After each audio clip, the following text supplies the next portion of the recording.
Every year around this time, lakhs of students across India open their counseling portals and convince themselves that they are about to make the most important decision of their lives.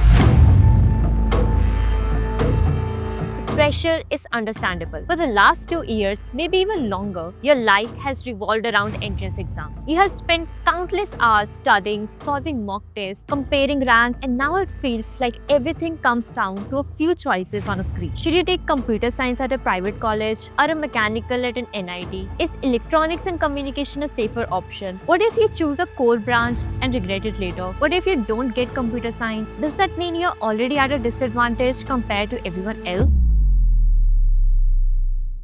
Most students approach this decision with one assumption in mind, that the branch they choose at 18 is going to determine what they do for the rest of their lives. And that's where the biggest mistake begins. Because despite what coaching centers, relatives, and random people on the internet might tell you, choosing a branch is not the same thing as choosing a career. I know that sounds strange because it's not how you have been taught to think about engineering. Most of us grow up believing that every branch leads to a completely different future. Computer science students become software engineers, mechanical students work with machines, civil students build road and bridges, electrical students work with power systems. Everything seems neatly organized as if each branch is a separate lane, and once you enter it, there's no way to switch. The problem is that the real world doesn't work like that anymore. Think about some of the most exciting technologies being built today. Let's take something simple like a drone. At first glance, it might seem like a mechanical product because it has moving parts, right? But then you realize somebody had to design the electronics inside it. Somebody had to write the software that controls its movement.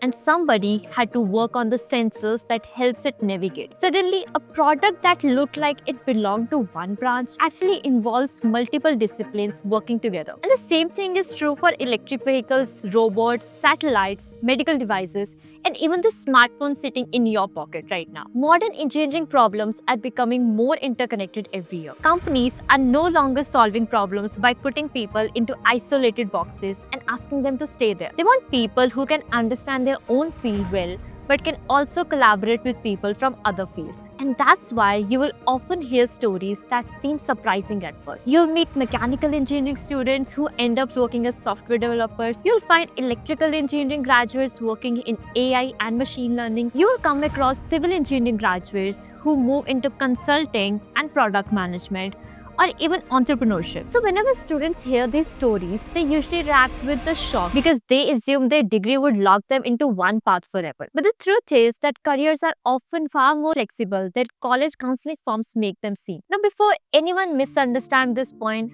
I'm not saying that your branch doesn't matter.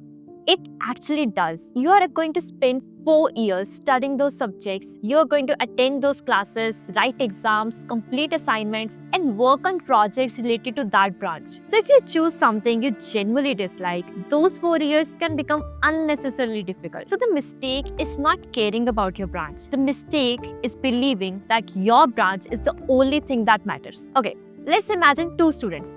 The first student chooses computer science because everyone told him it has the best placements. The problem is that he has absolutely no interest in coding. He spends the next 4 years doing the bare minimum required to pass exams. He rarely builds anything outside the classroom because he doesn't enjoy the subject enough to spend extra time on it. The second student chooses a branch that genuinely interests her. She enjoys learning about the subject, join clubs, work on projects, talk to seniors, participates in competitions, and slowly develops valuable skills alongside her degree. Now ask yourself a simple question.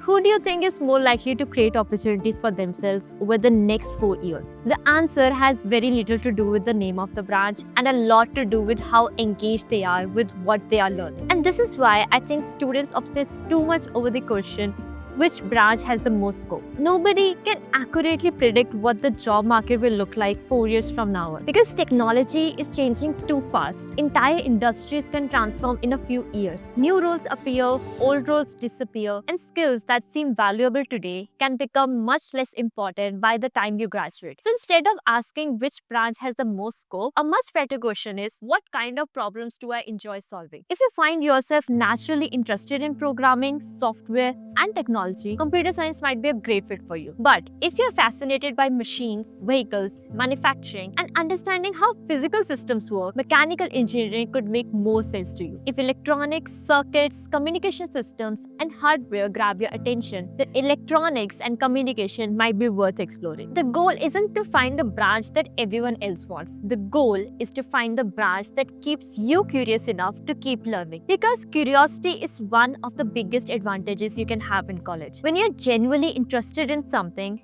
you just don't stop thinking about it when the lecture ends. You just naturally start exploring beyond what's required, become more willing to work on projects, participate in competitions, and learn skills that aren't even part of your syllabus. Over 4 years, that extra effort creates a huge gap between students who are simply completing a degree and students who are actively building expertise. And there's another factor that students often ignore while making this decision: the college environment. A lot of people spend weeks comparing branches and only a few minutes thinking about what life at that college will actually be like. These things matter far more than most students realize. A college where students are constantly building projects, participating in competitions, attending hackathons, launching startups, and helping each other learn can completely change the trajectory of your career. Talk to enough graduates and you will notice a pattern. Some of the most valuable things they learned in college didn't come from lectures. They came from working on projects with their friends, joining student teams, participating in competitions,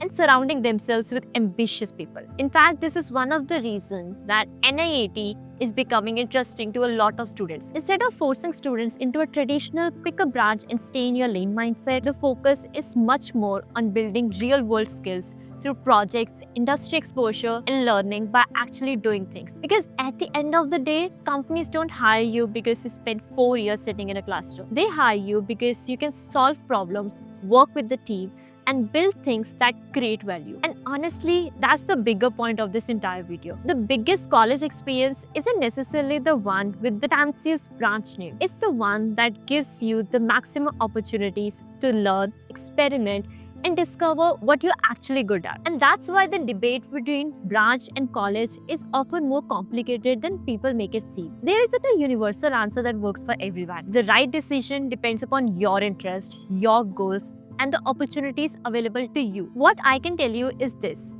blindly chasing a branch because everybody else is chasing it is usually a bad strategy. A lot of students spend so much time looking at cutoffs, rankings, placement statistics that they completely forget to think about themselves. You are the person who has to study these subjects and attend those classes. You are the person who has to spend 4 years living with this decision.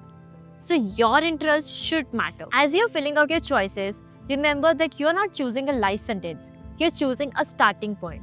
And that's a very important difference. The students who do well in their careers are rarely the ones who made the perfect choice at 18. More often, they are the ones who stayed curious, kept learning, built useful skills, took advantage of opportunities, and adapted as the world changed around them. So if you're stressing over your counseling form right now, here's what I want you to remember. Your engineering branch is important, but it's not your destiny. It's not the prediction of your future, and it does not guarantee either success or failure. It is simply where your journey begins. What ultimately matters is what you do after you get there. Because your branch might decide where you start, but your skills, your effort, and your willingness to keep learning are what decide where you finish. So if you want to know more about tech, career, and college life, do hit the subscribe button. See you in the next one.